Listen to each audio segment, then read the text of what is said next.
إن الحمد لله نحمده ونستعينه ونستغفره ونعوذ بالله من شرور أنفسنا ومن سيئات أعمالنا من يهده الله فلا مضل له ومن يضلله فلا هادي له وأشهد أن لا إله إلا الله وحده لا شريك له وأشهد أن محمدًا عبده ورسوله صلى الله عليه وعلى آله وأصحابه يا أيها الذين آمنوا اتقوا الله حق تقاته ولا تموتن إلا وأنتم مسلمون يا أيها الناس اتقوا ربكم الذي خلقكم من نفس واحدة وخلق منها زوجها وبث منهما رجالا كثيرا ونساء واتقوا الله الذي تساءلون به والأرحام إن الله كان عليكم رقيبا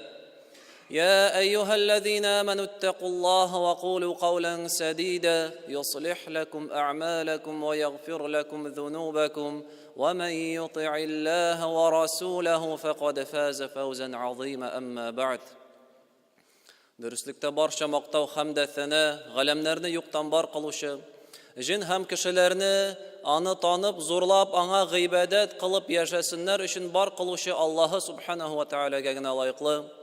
Shahadat kitaram Alloh taoladan boshqa g'ibadatga loyiqli haq iloh yo'q. Ham Muhammad sallallohu alayhi va sallam aning so'nggi elchisi hamda payg'ambari. Anga Alloh taolaning salavati hamda salami bo'lsa. Alloh subhanahu va taala bizga zo'r rahmatin ko'rsatdi. Ham bu dunyoga bizga dinni o'rgatsin uchun Alloh taolaning amrlarini yetkazsin deb maqsad bilan jibardi payg'ambari Muhammadni sallallohu alayhi va sallam. Ham Muhammad sallallohu alayhi va sallamga ul berdi til boylig'in. Javami'ul kalim az so'z bilan tiran keng ma'nolarni ul anglatib bera turgan bo'lgan. Ham bugun Muhammad sallallohu alayhi va sallamning bir hadisin esga tushirib, aning ma'nosini anglatib ketasi kelgan edi. Bu hadis bizning Shaddad ibn Aws ismli sahabi radhiyallohu anhu ayta, Alloh taolaning elchisi menga bulay o'rgatgan edi. إن الله كتب الإحسان على كل شيء فإذا قتلتم فأحسنوا القتلة وإذا ذبحتم فأحسنوا الذبح وليحد أحدكم شفرته وليريح ذبيحته الله تعالى برش نرسدا الإحسان فرض التدويت الله تعالى برش نرسدا إحسان قلرغا قشت ديبيت Narsason ihsan deganda, g'arab tilida ihsan degan so'z o'z ishina ikki ma'noni ola. Birinchidan, ul kishilarga foyda keltiruv, kishilarga izgilik qiluv, ul ihsan deb ataladi. Ham ikkinchi ma'nosi aning ishlagan ishingni jirina yetkirib, sifatli etib ishlav deganni anglatadi. Ham bu ma'no bu hadisda bu ikki ma'noda bizga aytila. Ham payg'ambarimiz sallallohu alayhi va sallam davomida anglatib keta, ihson narsa so'ngil deganda, ovga chiqqanda yeysa biror jon iyasin sen o'tirganda, ovda bo'lgandami, yeysa indidir bir ziyon keltiruvchi hayvon bo'lsinmi, sen uyingda yuring, yeysa qurboningni sholganda de, yaxshi etib jirinni yetkirib bu ishingni o'ta deb aytdi. Nechik Pishog'ingni o'tkinlab, ham hayvonni jazolamish deb aytdi. Bu hadisda payg'ambarimiz sallallohu alayhi va sallam aytdi, ihson izgilik demak har bir ishni jirina yetkirib, eng ko'rkam, eng yaxshi sifatda o'tav deb aytdi. Ham ikkinchi hadisda Alloh subhanahu va taala ol izgilik qiluvchi, ham barcha narsani eng ko'rkam ravishda qiluvchi, ham sizda ishlaringizni yaxshi sifatda o'tagiz deb bizga vasiyatli Alloh taolaning elchisi. Ham Alloh taolaning ismi Al-Muhsin degan, Инналлаха та'аля мухсин. Аллаһы та'аля ул изгелек кылучы һәм эшләрен иң камил сыйфатта башкаручы. Шуңа күрә сез дә эшләрегезне тиешле дәрәҗәдә эшләгез дип әйтә. Моның турында Аллаһы та'аля әйтә: "Лaqad халaqнал инсана фи ахсани тaqвим." Без кешене иң күркәм сыйфатта бар кылдык дип әйтә Аллаһы та'аля. Күркәм генә түгел, иң күркәм, иң камил сыйфатта Аллаһы субханаһу ва та'аля башкара үзенең эшләрен. Эшли, бу дөньяда идарә итә иң камил сыйфатта. Шуңа күрә дә үз кылларының да эшләрен җиренә җиткереп эшләүне Аллаһы та'аля ярата. Моның турында Пәйгамбәрбез саллаллаһу алейхи ва саллям әйтте: "Инналлаха юхиббу минал абди иза амила амалаху ан йутқинаху." Аллаһы та'аля берәр кеше, Аллаһның кулы үз эшен эшләгәндә, аны җиренә җиткереп эшләүне ярата дип әйтте. Һәм икенче аятта Аллаһы та'аля безгә эшләребезгә игътибар белән карауны буйырып, безне кисәтеп куя. "Ва кул и'малу фасайараллаһу амалакум ва расулуху вал муъминун." Эшләгез эшләрегезне һәм белегез, сезнең эшләрегезне Аллаһы та'аля күрәшәк һәм аның илчесе белән мөэминнәр дә күрәшәк дип әйтте. Ягъни бу аятта Аллаһы та'аля әйтә: "Эшләрегезне эшләгез, ләкин истә тотыгыз, Аллаһы та'аля бу эшләрегезне күреп тора һәм шуңа күрә Аллаһ каршында уятка калмаслык дәрәҗәдә үтәгез" дип әйтә. "Васатураддуна иля алимил гайби ваш-шаһада фаюнаббиукум бима кунтум та'малун." Һәм сез яшерен эшләрне белүче Аллаһ каршына кайтачаксыз һәм эшләгән эшләрегезне ул сезгә әйтеп бирәчәк дип әйтте. Ягъни бу дөньяда бәлки син эшеңне эшләгәндә, кешеләр күрмәгәндә, кимчелек белән, хата белән эшләп куярга мөмкинсең, аны башкалардан ничектер матур итеп яшереп тә куярга мөмкинсең, ялганлап, майлап, алдалап, ләкин Аллаһы та'аля әйтә: "Сез Аллаһ каршына кайтачаксыз." Һәм ул яшерен әйберләрне белә, һәм шушы кылган эшләгән эшләрегез өчен ул сездән җавап алачак дип әйтте. Һәм икенче сүрәдә Аллаһы та'аля әйтә: "Аллази халакал маута вал хаята лияблуакум айюкум ахсану амала." Ул үлем белән тормышны бар кылды, сезнең кайсыгызның эше ахсан, иң яхшы, яисә яхшырак икәнлеген белер өчен дип әйтте. Аллаһы та'аля әйтмәде, кайсыгызның эшләре яхшы икәнлеген белер өчен түгел. Кайсыгызның эшләре иң яхшы, иң күркәм, иң югары дәрәҗәдә икәнлеген белер өчен Аллаһы та'аля безне бу дөньяга бар кылды, безне сынар өчен бар кылды дип әйтте Аллаһы та'аля. Икенче аятта: "Инналлаха я'муру бил адли вал ихсани" дип әйтә. Аллаһы та'аля сезгә гадиллек белән һәм ихсан белән бөтен эшне эшләргә кушты дип әйтә. Һәм шушы аятны тәфсир кылганда Али ибн Аби Талиб радиллаһу анһу бөек сахаби әйтә: "Гадиллек белән, ягъни кабул булыр дәрәҗәдә үтәргә." Кабул булыр дәрәҗәдә. Ихсан ди, кабул булу дәрәҗәсеннән дә тагы да арттырып эшләү дип әйтә. Берәр вазифа сиңа йөкләнде икән, син аны үтисең, инде вазифаны биргән кеше синнән канәгать булырлык дәрәҗәдә үтәргә мөмкинсең, һәм син аны үтәргә мөмкинсең, тагы да арттырып, тагы да яхшырак итеп, үзеңнән тырышлык куеп, өстәп эшләргә тиеш. Һәм менә бу ихсан дип атала.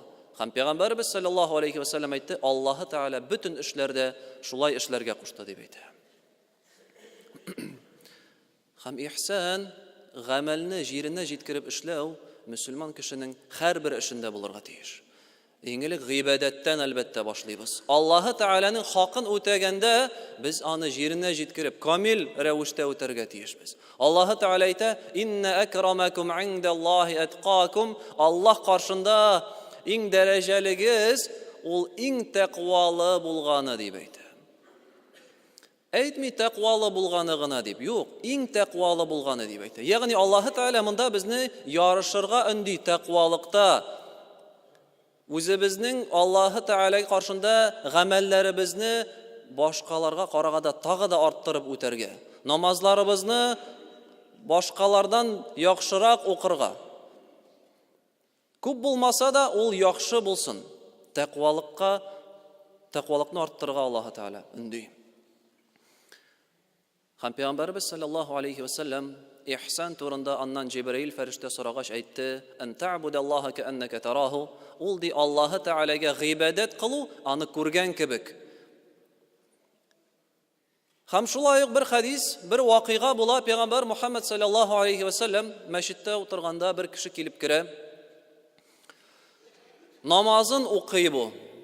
Ләкин намазын бу ашык-пошык җиренә җиткермичә, тавык чукыган кебек дип әйтик, тиз-тиз генә, рукугка китергә җитешмәде, уже басырга җитешмәде, уже сәҗдәгә китә, ягъни аркасы әле турай бетмәде, ул уже сәҗдәгә китте. Шулай укый да чыгып китмәкче була мәчеттән. Аллаһы Тәгаләнең илчесе саллаллаһу алейхи ва саллям әйтә: "Ирҗи фасалли, фәиннәка лам тусалли." Кире кайт, намазыңны укы ди. Син намазны укымадың дип әйтә. Бу кеше аңламый аптырый, кире кайта шулай укый. Инде тагын чыгып китмәкче була, шул сүзләрне ишетә. Кайт, бар кире намазыңны укы. Намаз укымадың син дип әйтә. Һәм өченче вакыт шулай кабатланганнан соң инде, "Эй, Аллаһы Тәгаләнең илчесе, өйрәт миңа" дип әйтә. Һәм Пәйгамбәрбез саллаллаһу алейхи ва саллям аңа өйрәтә намазны җиренә җиткереп укырга. Рукугка киткән соң икән, бүтән буыннарың урынына утырганчы рукухта тор. Бер ничә дакыйка, бер ничә секунд тор рукухта. Рукухтан басасың икән, аркаң турайып бетсен, буыннарың, сөякләрең урынына утырсын, аннан соң гына икенче хәрәкәткә кит, дип аңа өйрәтә. Тумаънина белән укырга намазны өйрәтә. Ягъни бу хадис, бу аятлар аңлата, гыйбадәттә булай да ярар әле дип үтәү ярамый.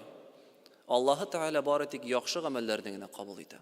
Инна Аллаһа Тәгалә тайибун ла яқбалу илля тайиба. Аллаһы Тәгалә ул тайиб, яхшы һәм пак, ул бары тик яхшы гамәлне генә кабул итә.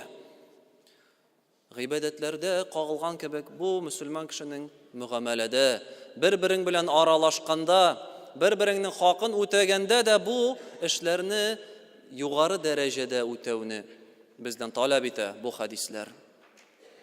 Әйтик, кунакка ихтирам күрсәтү дигәндә, без монда Ибраһим пәйгамбәрнең Коръәндә килгән кыссасын үрнәк итеп үзебезгә алырга мөмкинбез. Аллаһы Тәгалә әйтә, Ибраһим пәйгамбәр янына ике фәрештә кунакка киләләр. Лут кавымына барышлый, Лут кавымын һәлак итүгә барганда ике фәрештә кеше кыяфәтендә, ике ир кыяфәтендә Ибраһим пәйгамбәр янына килеп керәләр. Буларны күргәч Ибраһим пәйгамбәр нәрсә эшли? Ул алардан сорамый, сезгә ашарга әзерлимме? Шәй куйыкмы дип сорап тормый, юк, нәрсә эшли? Буларны урнаштыра да бу, сиздермичә генә аларга чыгып китә. Фарага иля әһлиһи. Сиздермичә генә чыгып китә алардан. Ни өчен чыгып китә? Ризык алып килә. Фама лабиса ан жаа би'иджлин ханиф. Һәм ул озак та тормый ди, яхшы бозауны буларга әзерләп китерә ди. Яхшы бозауны табынга әзерләп китерә. Ягъни кунакларны озак көттерми. Тиз арада сиздермичә яхшы ризык та алып килә. Һәм бу ризыкны нәрсә эшләде ди? Фaqarrabahu илейһим. Бу ризыкны аларга якын куйды дип әйтә. Чөнки кунак кеше ул уялырга мөмкин. Кулын сузырга уялырга мөмкин, сорарга уялырга мөмкин. Ибраһим алейхиссалам буларны барысында белде һәм ризыкны якын куя аларның янына. Һәм шуннан соң нәрсә ди? Әла тәкулун. Инде рәхим итегез, ашагыз дип буларга мөрәҗәгать итә.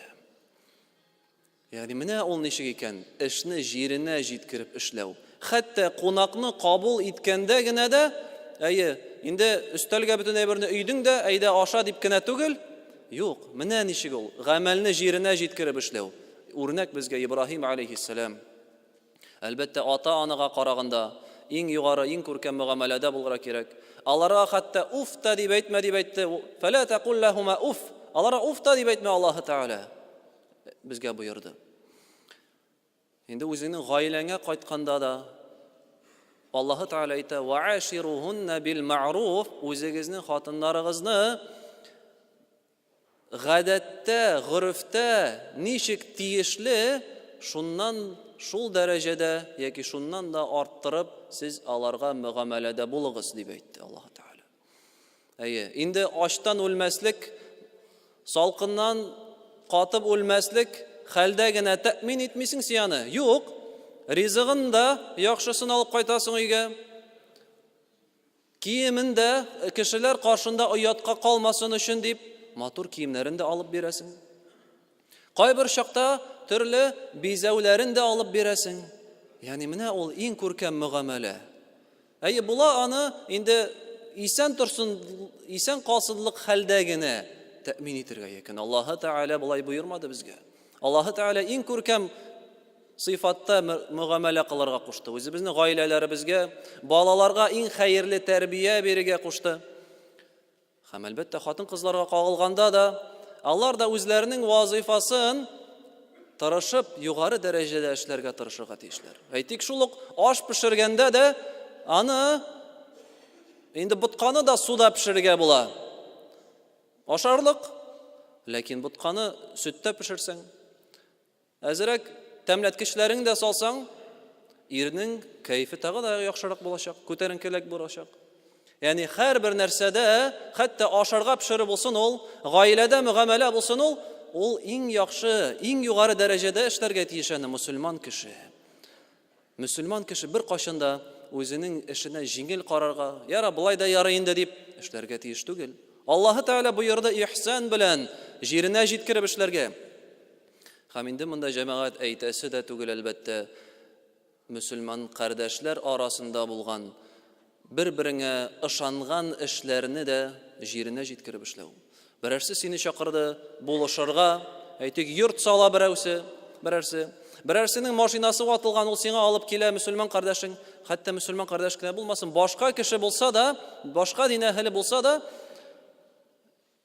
син аны үтәргә тиешсең, эшләргә тиешсең иң югары дәрәҗәдә, иң камил сыйфатта. Синнән соң аннары тагын яңа кеше чакырып, тагын ватып яңадан ясарлык булырга тиеш түгел ул. Һәм кызганычка каршы менә бу җәмәгать бүгенге көндә еш була торган күренеш. Хәтта инде мәчеткә йөрүче, намаз укучы мөселман кардәшләр арасында да шундый хәтта фикер тарала. Мин инде кардәшләргә бүтән эш кушмыйм ди. Менә чакырган идем, эшли алмыйча киттеләр, бозып киттеләр дип әйтәләр. Нигә соң бу? Кайчаннан бирле мөселман кеше начар эшли башлады эшне. Мөселман кеше, мөселман халкы һәр вакыт алда булды. Күпме фәннәр ачтылар, табибчылык. Элекке вакытларда мөселманнар бүтән бүгенге көндә булган фәннәрнең нигезендә тордылар. Укуда һәр вакыт алга киттеләр. Нигә бүгенге көндә соң бу югала башлады? Юк, җәмәгать, моны булдыру кирәк түгел. Безгә үзебезнең өстебезгә эшләргә кирәк, тырышырга кирәк. Бу бит җәмәгать әманәт. Кардәшең сиңа эш кушты икән, сине бер җиргә вазифага эшкә алдылар икән, син аны тиешле дәрәҗәдә эшләмисең икән, ләкин сиңа бит аның өчен бирәләр, акчасын да бирәләр. Түлиләр дә сиңа аның өчен. Һәм син аның малын алып та китәсең. Кардәшеңә бардың, эшеңне эшләдең, но син аны җүнләп эшләмәдең. Ләкин акчасын алдың да киттең. Бу бит җәмәгать кешеләрнең малын алдап ашау. Кешеләрне үлчәү, кешеләргә гаделсезлек белән үлчәп бирү дип әйтик. Аллаһы Тәгалә әйтә: "Вайлул лил мутаффифин", кешеләрне ялганлап үлчәүләрен үзгәртүче кешеләргә кайгы булсын дип әйтә Аллаһы Тәгалә. Бу бит аят гомумән. Ул кибеттә сиңа 1 кило ит урынын, 1 кило ит хакы белән 900 грамм ит бирделәр генә түгел, юк. Син килдең, эшли аласыңмы бу эшне? Эшлим дип әйттең. Ул сиңа бирде малын, син аны шундый начар кыяфәттә, шундый начар хәлдә эшләдең. Бу бит ялганлау. Бу бит бер-береңнең хакыңны бозу. Һәм бу бит кеше кыямәт көнендә синең яныңа килеп, хакын таләп итәргә аны хакы бар. Һәм Аллаһы Тәгалә безгә әйтә: "Я аyyuhallazina amanu awfu bil uqud", эй мөэминнәр, сүз aqidlaringizni, dogovorlaringizni o'tagiz deb aytadi Alloh taolo. Boshqarig'iz tiyishli ravishda. Hamazaqdan Shuluq Mutaffifin surasida Alloh taolo aytadi: "Ala yadhunnu ulaika annahum mab'uthun li yawmin 'azim yawma yaqumu an-nasu li rabbil alamin." Alla shu yolg'onchi kishilarni aldab oqsha, mol kasb etuvchilar o'ylamaylarmi? Qiyomat kunida qaytashaqlar bit. Buyuk kun g'alamlarning Robbisi qarshısida bosashaqlar bit. Nechik ul vaqtda javob berashaksың sen? Nechik ul vaqtda Alloh taolo qarshısida javob berashaksың? Shu olgan moling uchun, ham ishingni yerine yetkirib ishlamagan uchun, ham musulmon qardashingning haqin buzgan uchun. أقول قولي هذا واستغفر الله العظيم الجليل لي ولكم ولسائر المسلمين فاستغفروه إنه هو الغفور الرحيم.